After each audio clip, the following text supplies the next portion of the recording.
Last night, NVIDIA recorded the greatest quarter in semiconductor history, $68 billion in revenue, up 73% from a year ago, a $3 billion beat on estimates, the largest and cleanest beat in the history of semis industry. That's not a typo, the best earnings report the chip industry has ever seen. And investors sold it. So today, I want to ask the question nobody wants to answer honestly. What does it actually mean when a company reports perfect numbers and the market's response is to sell? Because the answer tells you everything about where NVIDIA goes from here. And it's more interesting than either the bulls or the bears wants to admit. Let's get into it. Before we get into the why, let's make sure we all agree on what actually happened. $68.1 billion in quarterly revenue. Wall Street expected $66.2 billion, beat by nearly $3 billion. Adjusted EPS of $162 against a $153 estimate. Data center revenues, which is basically GPUs sold to AI companies, hit $62.3 billion. That's 91% of the entire company. That segment alone grew 75% year over year. For the full fiscal year 2026, NVIDIA did $215.9 billion in revenue. Net income of $120 billion, a 56% profit margin. And guidance for next quarter came in at $78 billion, which is $5 billion above what analysts were quietly expecting. On paper, this is the most dominant performance any chip company has ever put up, and the stock dropped 5%. So let's talk about why. Here is where the story gets interesting. A year ago, NVIDIA was trading at around 65 times earnings. That is what's called a monopoly premium. When you're the only serious option for something the entire world desperately needs, investors pay up, and they pay up a lot. But something has changed, and it's showing up in the valuation data. Today, NVIDIA's trailing PE is around 40. Forward PE for next year is around 25. By 2028, analysts have it roughly 19. On the surface, that sounds fine. The PE is compressing because the earnings is growing so fast. But here's the thing. The earnings are growing faster than ever. The PE should be holding or expanding if the monopoly thesis is still intact. The fact it's compressing this aggressively, even as earnings explode, tells you something important. The market is quietly repricing NVIDIA from a monopoly to a dominant player in a competitive market. Those are two very different things. And they command very different multiples. Think about it this way. Intel was a monopoly in PC processors for decades. Then AMD got real. Intel didn't collapse. It's still a massive company, but its PE went from premium to average almost overnight. The business stayed large, the pricing power quietly eroded, and the stock reflected that years before the revenue numbers did. That is what the market started to price into NVIDIA right now. Not a collapse, just a reclassification. And if you understand that, the 5% drop today stops looking irrational. It starts looking like the market is just doing its job. Now, here's the part that should make any retail investors sit up straight. While you were buying the dip on NVIDIA over the last few months, some of the sharpest money managers on the planet were quietly heading for the exit. Let's go through the names. Michael Burry, the guy from The Big Short, put more than $1 billion in bearish put options against NVIDIA. His specific argument, big tech companies are overstating how long these chips last for accounting purposes, which means their profits look better than they actually are. I covered this in more details in my previous video. Peter Thiel's hedge fund sold the entire NVIDIA stake. Every share gone. SoftBank sold $5.8 billion of NVIDIA stock. All of it.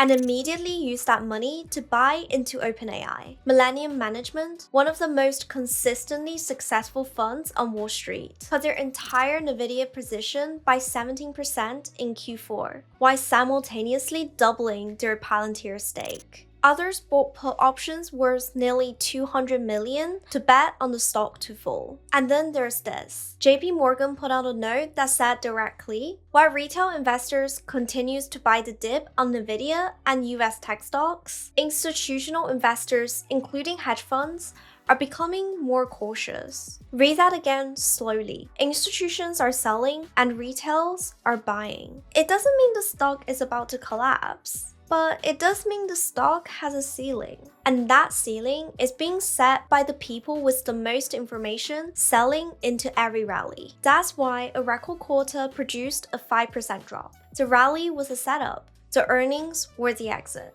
So if smart money is leaving NVIDIA, where is it going? 3 places, and they each tell a different story about what sophisticated investors believe about AI. The first rotation is from hardware to software. SoftBank is the clearest example. They sold NVIDIA and bought OpenAI. The thesis there is simple. The picks and shovel phase of AI, selling the GPUs that everyone needs, may be closer to its peak than its beginning. The next phase of value creation is in the applications built on top of these GPUs. Softwares, agents, platforms, that's where the margin is going next. The second rotation is from NVIDIA to Broadcom. This one is more nuanced, and I think more underreported. Broadcom is quietly becoming the alternative to NVIDIA for AI custom silicons. Google's TPUs, Amazon's Trainium, Meta's in-house chips, they're all being built with Broadcom's help, and they're meaningfully cheaper. Google's TPUs run about $13,000 per chip. NVIDIA's B200 is $30,000 to $40,000. As these chips mature, funds with a 2 to 3 year horizon are starting to position in Broadcom as the pick that benefits from AI infrastructure spending, without the concentration and competition risk that NVIDIA now carries. The third rotation is the broadest and is now happening in 2026. Capital is flowing out of mega cap AI names entirely and into small caps, industrials, regional banks, and energy. The Russell 2000 just had its biggest winning streak since the mid-1990s, while the Nasdaq is in the red for the year. Investors who rode NVIDIA from $50 to $200 are taking those gains and redeploying them into parts of the market that hasn't moved yet and carry far less downside risk at current levels. These aren't bets. These aren't people who think AI is a bubble. These are people who made extraordinary money on NVIDIA and now are asking a simple question. Where does the next 50% come from? I want to be clear about something before we get to the conclusion. The rotation and the PE compression aren't the only headwinds here. China is effectively a closed market for NVIDIA's most advanced chips. That's a revenue stream that's gone and probably not coming back anytime soon. Reports of smuggled Blackwell GPUs showing up in Chinese data centers may actually make US export restrictions tighter, not looser. Gross margins are slowly compressing, from 76% a year ago to 73% this quarter.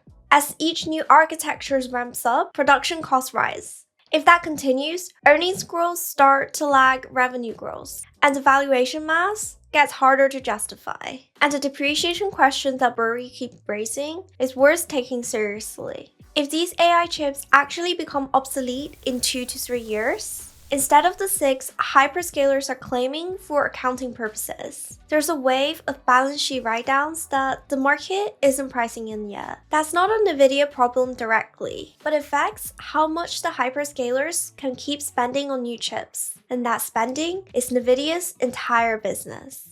Here is what I'm thinking about all of this. NVIDIA is not a bad company. It might be the best run company in the world right now. The numbers are real, the demand is real, the roadmap is real. But there's a difference between a great company and a great stock. And right now, the gap between these two things is exactly what the market is trying to figure out. When the smartest money managers in the world is selling into record earnings, that is not noise. When the PE compresses that much, even as earnings double, that is not an accident. When the stock goes sideways for months and then drops 5% during the best earning ever, that's the market telling you something. What it's telling you is this. The easy part of NVIDIA trade is over. That doesn't mean sell everything and walk away. It means the next phase requires a different kind of conviction. Not this company is growing fast conviction, that part is proven. But this stock is undervalued at this price conviction. And that is a much harder argument to make. With 40 times trailing earnings and institutional monies heading out the door. The people who bought NVIDIA at $50 made a fortune. The question now is whether buying at 190 is the same trade or a completely different one. I want to end this one personally because I think it matters for the context. I didn't buy NVIDIA at $50, my average price is 186. So I'm not sitting here with 1000% gains telling you to be careful. I bought it pretty much where it is right now, and I still believe in the company. I've read the NVIDIA way. I have genuine respect for how this company is run. The non-hierarchical corporate structure, the obsession with innovation, and the fact that Jensen Huang is the longest running tech CEOs to this day and still runs the company like someone who has something to prove. That doesn't happen by accident. This is culture, and culture like this doesn't disappear overnight. But here's the thing, you can love a company but still be disciplined about the stock. So that's where I stand. I'm still in, just holding a smaller position and watching closely. What about you?